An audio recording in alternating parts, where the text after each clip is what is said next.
Back to news. ధాన్యం దంగల్ ఈసారి ఏకంగా ఢిల్లీ వేదికగా కేంద్రంపై గులాబీ దళం దండయాత్ర చేసింది. హస్తినలో ఎన్డీఏ సర్కార్పై సమర శంఖం పూరించింది. తెలంగాణలో పండిన ప్రతి ధాన్యం గింజను కేంద్రం కొనాల్సిందేనని పోరుబాట పట్టింది. ఇందుకోసం 24 గంటల డెడ్ లైన్ విధించారు సీఎం కేసీఆర్. కేంద్రం దిగి రాకుంటే భూకంపం సృష్టిస్తామని వార్నింగ్ ఇచ్చారు. మరోవైపు ధాన్యం కొనుగోలు చేసేందుకు రాష్ట్ర ప్రభుత్వమే సిద్ధమవుతోంది.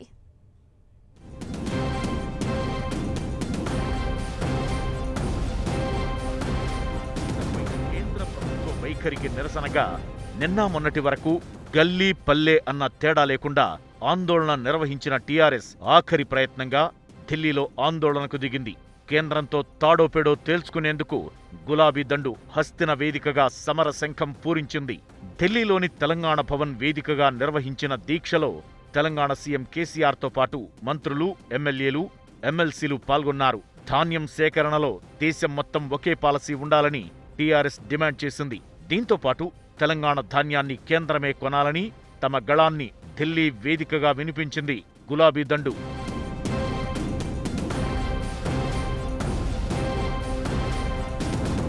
కేంద్ర ప్రభుత్వంపై విరుచుకుపడ్డారు ముఖ్యమంత్రి కేసీఆర్.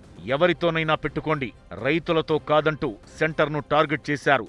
కేంద్రాన్ని నిలదీస్తే సీఎంలను జైలుకు పంపుతామని బెదిరిస్తారని, దమ్ముంటే రావాలని ముఖ్యమంత్రి కేసీఆర్ సవాల్ విసిరారు.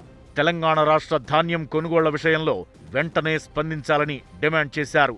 ఇందుకు 24 గంటల డెడ్ లైన్ విధించారు. అప్పటికూడా కేంద్రం దిగిరాకుంటే భూకంపం సృష్టిస్తామని వార్నింగ్ ఇచ్చారు. नरेंद्र मोदी जी को, पीयूष गोयल जी को मैं 2 हाथ जोड़ के प्रणाम करके तेलंगाना किसानों के तरफ से अनुरोध करता हूं, जैसे सारे जगह से धान खरीद रहे हो, तेलंगाना भी धान खरीदो। 24 घंटे हम इंतजार करेंगे। क्या आपसे कोई आदेश आएगा? 24 घंटे के बाद हम फैसला लेंगे। क्या करना है हमें मालूम है, जो करना है हम करेंगे। उसके साथ बस पीछे ही पीछे आपके पीछे पड़ना है। తెలంగాణ విషయంలోనే ఎందుకిలా ప్రవర్తిస్తున్నారంటూ కేంద్ర మంత్రి పీయూష్ గోయల్ పై తీవ్ర స్థాయిలో సీఎం కేసీఆర్ ధ్వజమెత్తారు. పీయూష్ గోయల్ కాదు, పీయూష్ గోల్మాల్ అంటూ సెటైర్లు వేశారు. తెలంగాణ రైతులను ఉద్దేశించి కేంద్ర మంత్రి చేసిన వ్యాఖ్యలు చాలా బాధాకరమైనవని ఆవేదన వ్యక్తం చేశారు. తెలంగాణ అన్నదాతలు నూకలు తినాలని పీయూష్ గోయల్ చెప్పారని, అసలు తాము గోయల్ వద్ద అడుక్కోవడానికి వచ్చామా అంటూ మండిపడ్డారు. जब हमारे पार्लियामेंट के नेता माननीय केशव राव जी राज्यसभा में सवाल उठाए, वो तो उनको ना समझ करार दे रहे थे।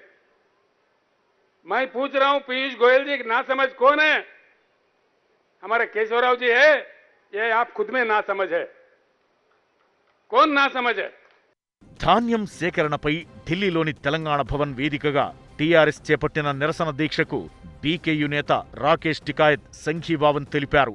రైతుల కోసం దేశంలో మరో పెద్ద ఆందోళన చేపట్టాల్సిన అవసరముందన్నారు. సీఎం కేసీఆర్ పోరాటానికి మద్దతునివ్వడం వెనుక ఎలాంటి రాజకీయం లేదన్నారు. దేశంలో రైతుల కోసం ఎవరు పోరాడినా వారికి మద్దతిస్తామని స్పష్టం చేశారు. और एक और बड़े आंदोलन की देश में जरूरत है। आज हमको प्रेस वाले जैसे ही इनसे बाहर जाएंगे तो प्रेस के लोग कहेंगे जी आप तो पॉलिटिकल मंच पाए, लेकिन यहां कोई पॉलिटिकल मंच नहीं है।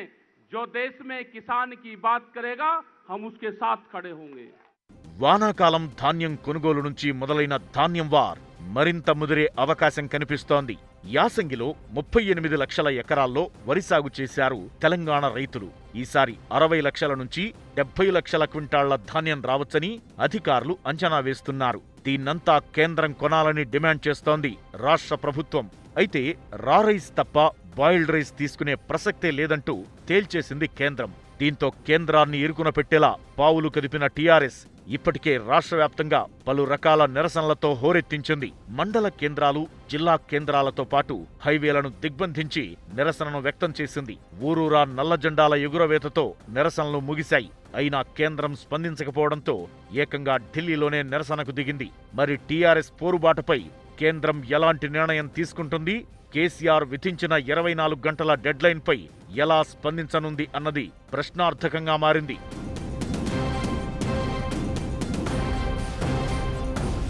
ధాన్యం కొనుగోలుపై చర్చించేందుకు మంగళవారం మధ్యాహ్నం తెలంగాణ కేబినెట్ సమావేశం కానుంది.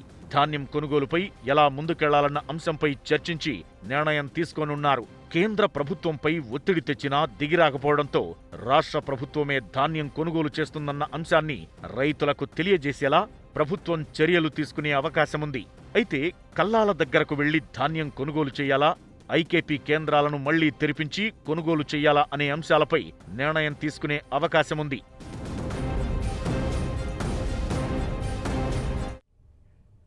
ఢిల్లీలో టీఆర్ఎస్ దీక్షకు పోటీగా హైదరాబాద్లో బీజేపీ దీక్షకు దిగింది. తెలంగాణలో పండిన ధాన్యాన్ని రాష్ట్ర ప్రభుత్వమే కొనుగోలు చేయాలని డిమాండ్ చేశారు కమలనాథులు. ఒడ్లు కొను లేదా గద్దె దిగు నినాదంతో కేసీఆర్ సర్కార్ను నిలదీశారు. ప్రభుత్వంతో ఒడ్లు కనిపించే బాధ్యత బీజేపీదే అన్నారు బండి సంజయ్.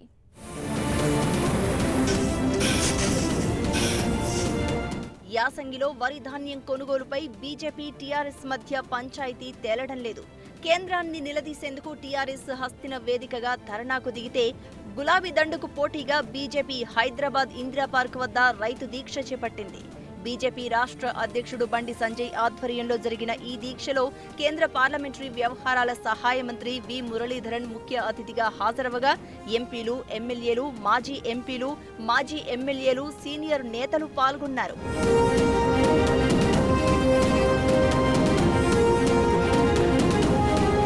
తెలంగాణలో యాసంగి వరి కోతలు ప్రారంభం కావడంతో కొనుగోళ్లకు వెంటనే ఏర్పాట్లు చేయాలని బీజేపీ నేతలు డిమాండ్ చేస్తున్నారు. రాష్ట్ర ప్రభుత్వ నిర్వాకంతో రైతులు తీవ్రంగా నష్టపోతున్నారని ఆరోపణలు చేశారు. టీఆర్ఎస్ ప్రభుత్వం చేస్తున్న వడ్ల రాజకీయం వెనుక మహాకుట్ర ఉందని, ధాన్యం దళారులు మాఫియాతో సీఎం కేసీఆర్ కుమ్మక్కయ్యారని కమలనాథులు ఆరోపించారు. రాష్ట్ర ప్రజల దృష్టి మళ్లించడానికే సీఎం కేసీఆర్ ఢిల్లీలో ధర్నా చేస్తున్నారని, వడ్లు కొనడం చేతకాకపోతే కేసీఆర్ గద్దె దిగిపోవాలంటూ హాట్ కామెంట్స్ చేశారు తెలంగాణ బీజేపీ చీఫ్ బండి సంజయ్. రాష్ట్ర ప్రభుత్వమే రైతుల ధాన్యాన్ని కొనుగోలు చేయాలని, ప్రభుత్వంతో వడ్లు కొనిపించే బాధ్యత బీజేపీదన్నారు బండి సంజయ్. టీఆర్ఎస్ సర్కార్ యాసంగి వరి ధాన్యం కొనే వరకు తమ పోరాటం ఆగదన్నారు. ఎట్టి పరిస్థితుల్లో కొనాలి. రాష్ట్ర ముఖ్యమంత్రి, నువ్వు తెలంగాణ రాష్ట్రంలో రైతులు పండించిన పంటను ఎట్టి పరిస్థితుల్లో కొనాలి. నువ్వు కొనకుంటే నేను పక్కా కొనిచ్చే బాధ్యతను భారతీయ జనతా పార్టీ కార్యకర్తలు తీసుకుంటారు. తెలంగాణ రాష్ట్రంలో రైతులు ఇబ్బంది పడే ప్రసక్తి లేదు, రైతులు బాధపడే ప్రసక్తి లేదు. చెప్పు రాష్ట్ర ముఖ్యమంత్రి, నీకు చేతనైతే వడ్లు కొను, నీకు చేతనైతే వడ్లు కొను, లేకుంటే గద్దె దిగు. ఢిల్లీలో సీఎం కేసీఆర్ ఎందుకు ధర్నా చేస్తున్నారో సమాధానం చెప్పాలన్నారు ఎమ్మెల్యే ఈటెల రాజేందర్. ప్రజలు అధికారం ఇచ్చింది ఢిల్లీకి వెళ్లి ధర్నాలు చేయడానికా అని ప్రశ్నించారు. హుజూరాబాద్ ఎన్నికల తర్వాతే కేసీఆర్ కు పూనకం వచ్చిందని విమర్శించారు. పీకే వచ్చాడంటేనే కేసీఆర్ పని కథమని చెప్పకనే చెప్పారని, తెలంగాణలో పీకే ఏకే జాన్తా నహి అన్నారు ఈటెల రాజేందర్. అధికార పార్టీ ప్రజల్ని వేధిస్తున్నప్పుడు, సమస్యలు పరిష్కరించకుండా తాత్సారం చేస్తున్నప్పుడు ప్రశ్నించే సత్తా, ప్రశ్నించే అధికారం ప్రతిపక్ష పార్టీకి ఉంటది. ఇవాళ భారతీయ జనతా పార్టీ ఈ రాష్ట్రంలో ప్రతిపక్ష పార్టీ కాబట్టే ఇవాళ ఇక్కడ ధర్నా చేస్తున్న విషయం మర్చిపోక ముఖ్యమంత్రి అని చెప్పి హెచ్చరిస్తా ఉన్నాం. పీకే లాంటోడు వచ్చిందంటేనే కేసీఆర్ పతనం అయిపోయిందనేది డైరెక్ట్గా ఒప్పుకున్నట్టు లెక్క అని చెప్పి అడుగుతా ఉన్నాను నేను. తెలంగాణ బిడ్డ, ఈ పీకేలు గీకేలు నడిచెళ్తా, ఇక్కడ నడిచేది తెలంగాణ చైతన్యం నడుస్తుంది. మరోవైపు తెలంగాణ రైతుల నుంచి బియ్యం సేకరణ విషయంలో కేంద్రంపై టీఆర్ఎస్ ప్రభుత్వం చేస్తున్న ఆరోపణలు అవాస్తవమని కేంద్ర ఆరోగ్య పౌర సరఫరాల శాఖ కార్యదర్శి సుధాంశు పాండే అన్నారు. బియ్యం సేకరణపై కేంద్ర ప్రభుత్వానికి ఏ రాష్ట్రమైనా వివక్ష ఉండదని, ముందుగా ఇచ్చిన సమాచారం మేరకే బియ్యం సేకరిస్తామని స్పష్టం చేశారు. దేశవ్యాప్తంగా ఒకే విధంగా ధాన్యాన్ని సేకరిస్తున్నామని క్లారిటీ ఇచ్చారు. కేంద్రం పంజాబ్ నుంచి పారాబాయిల్డ్ రైస్ కొనడం లేదన్నారు Sudhanshu Pandey. Across India, there is no issue. We are procuring from all parts of India. You have seen that from Telangana, our procurement has been growing at even a higher pace. They don't consume rice themselves. They produce only for the central pool.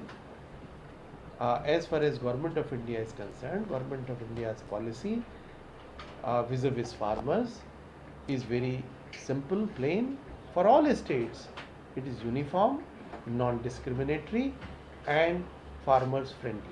అసలు ఏ రాష్ట్రంలో లేని వడ్ల పంచాయతీ ఒక తెలంగాణలోనే ఎందుకు వచ్చిందో CM KCR చెప్పాలని కమలనాథులు demand చేస్తున్నారు. మొత్తం మీద అటు టీఆర్ఎస్ ఇటు బీజేపీ పోటాపోటీ ధర్నాలతో ధాన్యం దంగల్ మరింత రంజుగా మారింది.